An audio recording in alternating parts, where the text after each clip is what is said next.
In today's video, I'm going to share with you 7 of the most outdated tips you need to stop in 2026.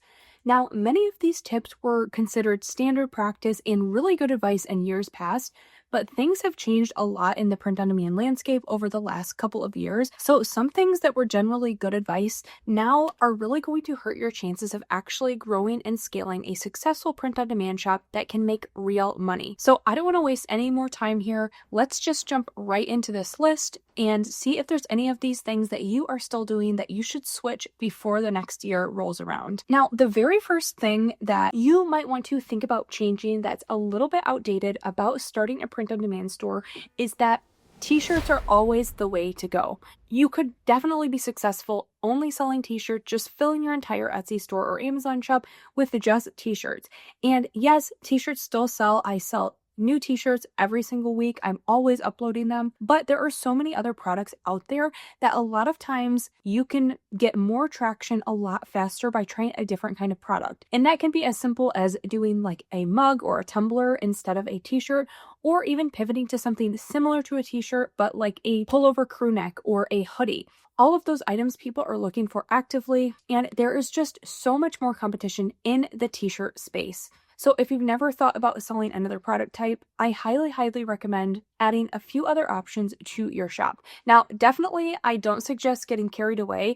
The manufacturing partner I use is Printify. I'll link them down below, and they have a catalog that's, I think now, over 800 different products. But I don't want you to just go and start adding every single product type to your store. But I feel like if you pick a solid, like 3 different options in your shop that aren't necessarily t-shirts, that can give you a really good edge. So if you feel like you're not getting any traction, you've only tried t-shirts up to this point, just try pivoting to another product type. And that doesn't even mean you have to make specific designs for that. If you have a ton of t-shirt designs, just put those all on sweatshirts and you can use the exact same artwork. So it doesn't have to be a really difficult switch to try something new. Now, the next piece of advice that is definitely something we want to leave behind in 2025. And honestly, even in 2025, this wasn't really the best practice if you were still doing it. But in years past, kind of when I first got started in print on demand, you could see what types of designs were just like blowing up and selling super well. And the best strategy at the time was really to just kind of see what that was and make almost an identical version of it. So yes, you wouldn't be like just ripping the artwork off and putting it on your own, but you were going to match the font really well. You're going to do the exact same phrase.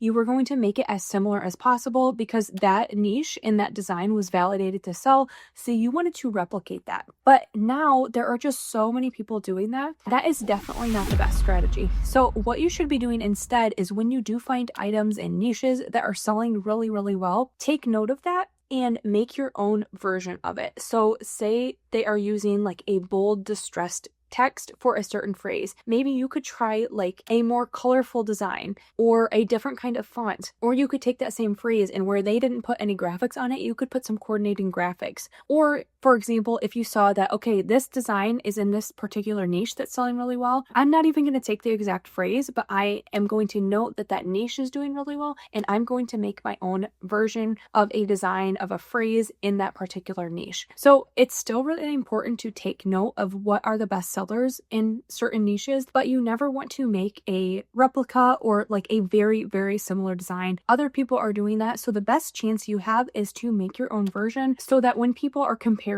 all of the different options for shirts in that niche, yours is going to have something that stands out. Hopefully that's going to get people to buy yours. Now, the next piece of advice also has to do with copying things, and this really used to be a good strategy that a lot of people use for figuring out SEO for their items, and they would create a design, they would make a listing, and all they would do is go to like Etsy or Amazon and they would search up that niche. So in the past, you could just look up the niche that you were trying to sell on someplace like Amazon or Etsy, and you could see all of the listings that already have sales, already have reviews. And what a lot of sellers used to do is you could almost just copy the title, copy the description, and put it on your own, making maybe a few slight tweaks. And sometimes people, I never suggested this, but in the past, people would just copy it directly, throw it on theirs. They're like, okay, I know this title is working for somebody else. I'm going to put it on my own design and it's going to work the same for me. So a couple reasons why that doesn't work anymore. One is very likely if somebody else already has that same title, same description,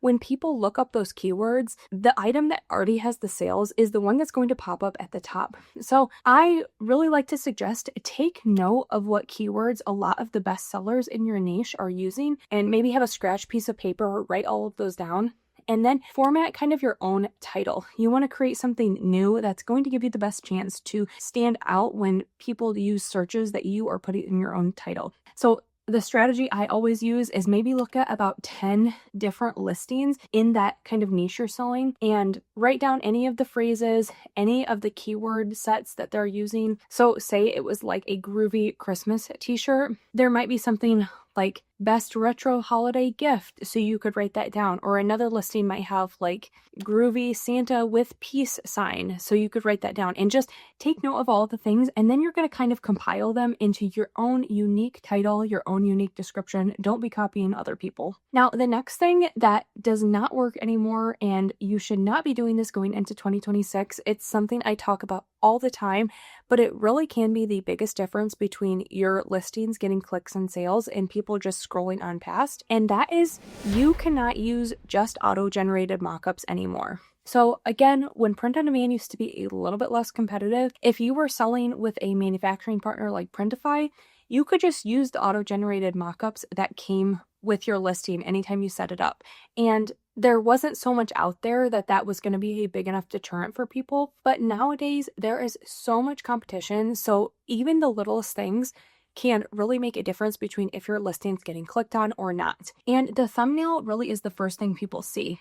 Yes, the title, yes, the description are important, but when you're shopping, are you meticulously reading all of the listings, or are you looking at the thumbnail photo? I know for me personally, the photo is the biggest indicator if I'm going to click on that listing and potentially add it to my cart. So what you definitely should be doing is getting mockups from some other place. Now, you can buy mockups kind of individually on places like Etsy, or there's other sites that you can buy them on. I have used for years a site called Placeit, which is just like a low monthly subscription that gets you access to thousands and thousands of different mockups, and they're all auto-generated. So all you do is you just kind of throw in your design and it's going to like auto format the mockup for you on whatever photo you choose. So I really like that it's super easy, makes me mockups in less than 5 minutes, but it just gives me a little bit of an edge over the competition who is just using those auto-generated mockups, and helps me compete with those really big sellers on places like Etsy.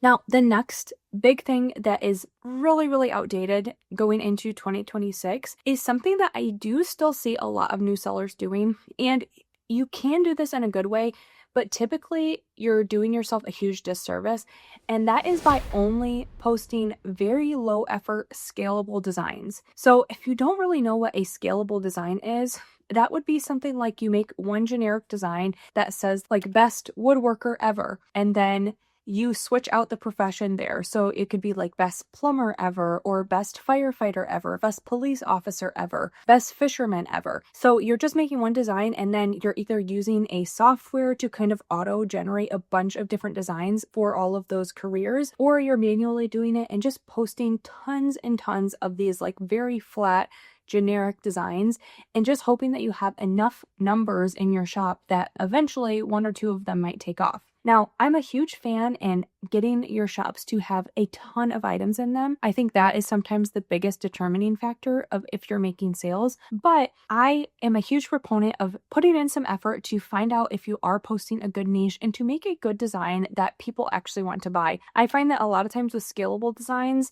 they're kind of lackluster, and it looks like they just kind of popped in a word. They didn't actually like format it to look really good on the t-shirt. So there's definitely ways you can have scalability, or you can just use other strategies to make designing easier. One that I like to do is I always save designs that I really like, or designs that have sold well, and I'm just going to manually like use those same designs by switching out some of the text in them for a different niche, or maybe making a variation on that. But I don't use like any algorithms to just kind of manually pump out like hundreds of designs just all based on scalability. You just don't see these getting sales like they used to maybe 4 or 5 years ago. And then it really confuses people because they'll be like, I'm not making any sales. And I'm like, well, a lot of times you don't make sales until you have like 100, 200 listings. And they're like, well, I do have that. I have 400 listings in my shop. I still haven't made a sale. And then I come to find out that they have like 400 listings and just really 2 different design variations that they've auto-populated a scalable phrase in there.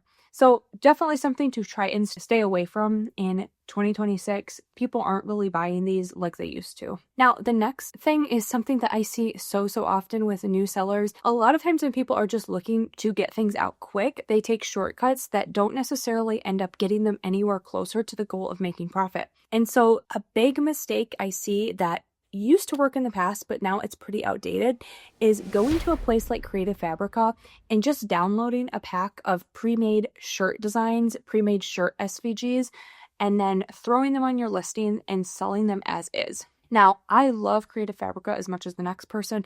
I get so many graphics off there. I get fonts, lots of elements to use in my designs, but I never just download a t-shirt as is and throw it onto Etsy, because if you had that idea, chances are months ago, hundreds of other sellers also had that same idea. So when you look up this type of design, there's going to be 50, hundreds of the exact same design out there. So if nothing else, you're just not going to get sales because you have other competition. But sometimes what I also see is that if you are a later kind of uploader of one of those design packs, the people who put those on first, they can sometimes get your account like flagged because they say that you are just stealing their artwork, even though they also downloaded them from Creative Fabrica.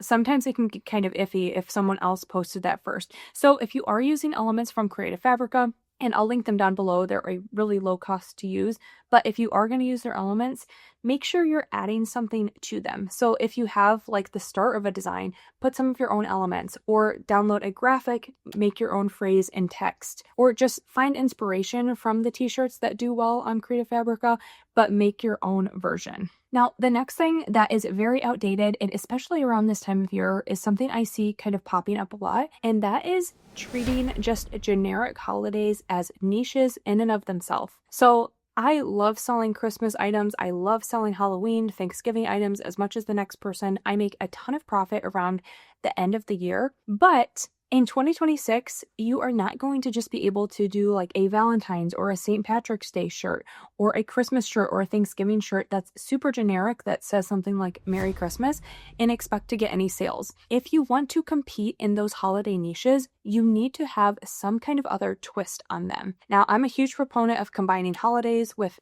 other categories like careers or people's hobbies or people's pets. Any of those things, if you can kind of put them together, is going to give you a better chance to compete in really saturated holiday niches. And in fact, I have an entire video right here that walks you through the whole process of doing this kind of cross-niching method, is what I call it. It's helped me be able to really scale my business. And I know so many of you are using this in your own shop right now and having really good success finding niches this way. So I highly recommend checking out that video next. Thanks so much for watching, and I'll see you in my next video.